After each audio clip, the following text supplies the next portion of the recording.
अस्सलाम वालेकुम। आप ये वीडियो advancedcs.com से देख रहे हैं। मेरा नाम ज़ुबैरिया अशरफ है। पिछले वाले ट्यूटोरियल में हमने माइक्रोसॉफ्ट एज को इस्तेमाल करना सीखा। अब जैसे कि हम कोई फाइल्स ब्राउज़ कर रहे होते हैं, जब हम अपने माइक्रोसॉफ्ट एज पर या किसी भी और ब्राउज़र पर ब्राउज़ कर रहे होते हैं, तो कुछ ऐसी वेबसाइट्स या ऐसे वेब पेजेस होते हैं जो हमें बहुत पसंद आ जाते हैं और हम उनको फ्यूचर में दोबारा रिव्यू करना चाहते हैं, या उनके अंदर कोई ऐसी इन्फॉर्मेशन होती है जो हमें चाहिए होती है और हम उनको बुक मार्क कर लेते हैं या अपने फेवरेट्स में इंक्लूड कर लेते हैं ताकि हम दोबारा फ्यूचर में उनको रिव्यू कर सकें। या एक मेथड ये भी होता है कि हम उसका लिंक कॉपी कर लेते हैं और अपने पास सेव कर लेते हैं।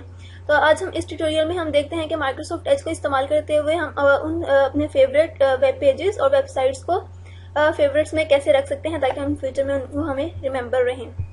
माइक्रोसॉफ्ट एज को ओपन करते हैं, इसको जरा फर्स्ट में ले जाते हैं। ठीक है, तो यहाँ पर मैं आपको बताऊंगी कि हम अपनी वेबसाइट्स को और वेब पेजेस को फेवरेट्स में कैसे इंक्लूड कर सकते हैं। पहले कोई भी वेब पेज खोल लेते हैं, जैसे कि मैं विकीपीडिया को खोल लेती हूँ। जैसे हम ये विकीपीडिया को खोल लेते हैं।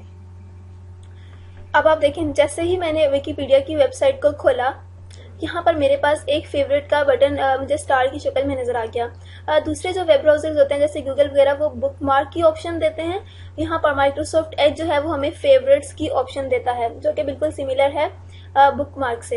इंटरनेट एक्सप्लोरर भी हमें फेवरेट्स की ऑप्शन देता था। अगर हम विकीपीडिया एक ऐसी कोई भी ऐसा पेज जिसको हम बार बार रिव्यू करना चाहते हैं, हम उसको बुक मार्क यानी कि अपनी फेवरेट में शामिल कर देते हैं। जस्ट सिंपल उसके ऊपर क्लिक करते हैं और ये हमसे पूछ रहा है कि हम नेम, यहाँ पर हम इसका नेम भी चेंज कर सकते हैं, कोई और नेम भी रख सकते हैं जिससे हमें रिमेंबर रहे कि हमने ये पेज क्यों सेव किया था। अब यहाँ पर ये हमारे पास कुछ ऑप्शंस हैं कि हम फेवरेट्स में क्रिएट करेंगे या अपनी फेवरेट्स बार में क्रिएट करेंगे। फिलहाल मैं इसको फेवरेट्स में ही क्रिएट करती हूँ और ऐड पर क्लिक करती हूँ। यहाँ पर मेरे पास एक और चीज़ है फेवरेट के साथ रीडिंग लिस्ट, इसको हम जरा बाद में देखेंगे आने वाले ट्यूटोरियल में। फिलहाल मैं इसको ऐड के ऊपर क्लिक करती हूँ।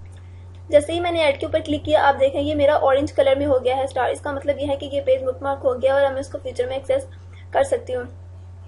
यहाँ से अगर हम बैक में जाएं और मैं यहाँ पर अगर क्लिक करूँ तो आप यहाँ पर फेवरेट्स बार देखेंगे। यहाँ पर स्टार है, यहाँ पर और भी चीज़ें हैं जिनको भी नहीं देखेंगे। स्टार के नीचे जाकर इस तरह से स्टार के नीचे जब मैं जाऊँगी अपने फेवरेट्स में, तो मैंने जितनी भी फेवरेट्स में चीज़ें शामिल की होंगी वो मेरे पास यहाँ पर इस ट्यूटोरियल से पहले मैं कुछ चीज़ें अपनी फेवरेट्स में इंक्लूड कर चुकी थी, जो कि यहाँ पर हैं।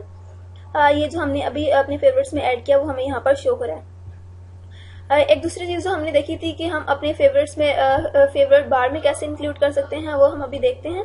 हम अपनी सेटिंग्स में जाएंगे। सेटिंग्स में जाकर यहाँ पे हमारे पास एक ऑप्शन है शो द फेवरेट्स बार। अगर मैं इसको ऑन कर दूं तो आप देखेंगे कि यहाँ पर मेरे पास एक बार आ गई है जो कि मुझे मेरी फेवरेट्स को शो करेगी। अब हमें बार बार इस फेवरेट को देखना पड़ेगा। ठीक है, तो हम जरा कोई और वेबसाइट खोल लेते हैं। जैसे मैं यहाँ पे खोल लेती हूँ, जैसे कि मैं यहाँ पर कोड प्रोजेक्ट की कोई भी साइट खोलती हूँ। अब मुझे इसको अपने फेवरेट्स में इंक्लूड करना है। मैं सिंपल क्या करूँगी, इसको यहाँ से क्लिक करूँगी। अब यहाँ से मैं दूसरी ऑप्शन को यूज़ करूँगी फेवरेट्स बार के, मुझे अपने इस पेज को फेवरेट्स बार में रखना है। इसको क्लिक करके जैसे ही मैं इसके ऊपर ऐड के बटन के ऊपर क्लिक करूंगी, आप देखेंगे कि मेरी फेवरेट्स बार में ये मुझे यहाँ पर शो होना शुरू हो गई है। अब जस्ट मैं सिंपल इसके ऊपर अगर क्लिक करूंगी तो ये मेरे पास ओपन हो जाएगा। आप देखेंगे यहाँ पर मैं किसी भी पेज के ऊपर कोई भी न्यू टैब ओपन करूंगी तो वहाँ पर मुझे ये अपीयर हो रही होगी, और जैसे ही मैं इसके ऊपर क्लिक करूंगी ये ओपन हो जाएगी उस टैब में। अगर हमें अपने फेवरेट्स को बार बार देखना है, रिव्यू करना है कि हमने अपने कौन कौन सी चीज़ें जो हैं वो फेवरेट्स में शामिल की हुई हैं, तो इसको हम इस तरह से देख सकते हैं कि हम इसमें जाएंगे अपने, ये हमारे पास एक हब होता है जिसमें हमारे पास हमारे सारे फेवरेट्स और रीडिंग लिस्ट होते हैं। हम इसमें जाएंगे और इसको यहाँ से पिन कर लेंगे। ये चीज़ हम पिछले वाले ट्यूटोरियल्स में भी देख चुके हैं। अब हम किसी भी पेज पे नेविगेट करते रहे, हमें अपने फेवरेट्स को खोल के बार बार नहीं देखना पड़ेगा क्योंकि हमने इसको पिन किया हुआ है।